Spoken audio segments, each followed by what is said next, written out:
bukan cuma diksi tapi juga intimidasi yang secara Anda mendapatkan intimidasi?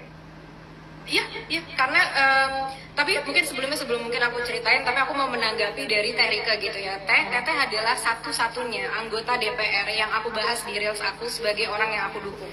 Karena aku tahu Teteh berjuang dengan sangat tulus untuk masyarakat, dan aku juga ikut melihat program-program yang Teteh laksanakan. Dan kehadiran Teteh di sini, keberanian Teteh di sini menunjukkan bahwa Teteh memang berada dengan kita, dengan masyarakat.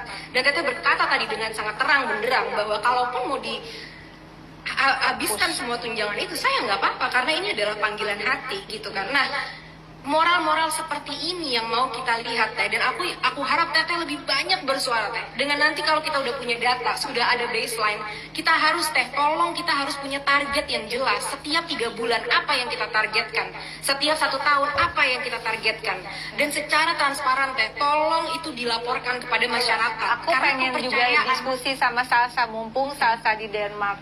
Saya yakin pemerintahan di Denmark itu mempunyai basis data dasar negara yang akurat, aktual, dan relevan, bener nggak?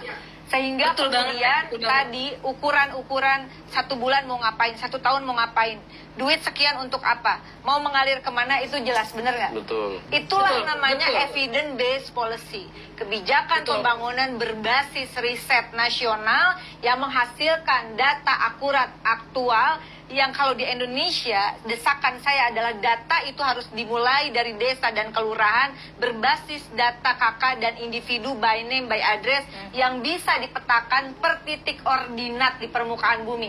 Sama kan di Denmark kayak gitu kan? Sehingga kemudian pajak-pajak itu jadi jelas mau dikemanakan. Selama ini kita bayar pajak tapi nggak rakyat tahu. bukan nggak mau bayar pajak loh. Jangan ini sekarang intimidasinya lagi menyiapkan aparat kepolisian untuk memastikan rakyat bayar pajak. Yes. Nah, tapi beda jelas itu bahasa juga kekerasan simbolik loh, intimidatif loh. Nanti cek Salsa, ini beda jelas ya. Kalau di sistem keuangan negara kita, gitu ya, APBN itu hilirnya adalah di output kegiatan, jadi bukan impact.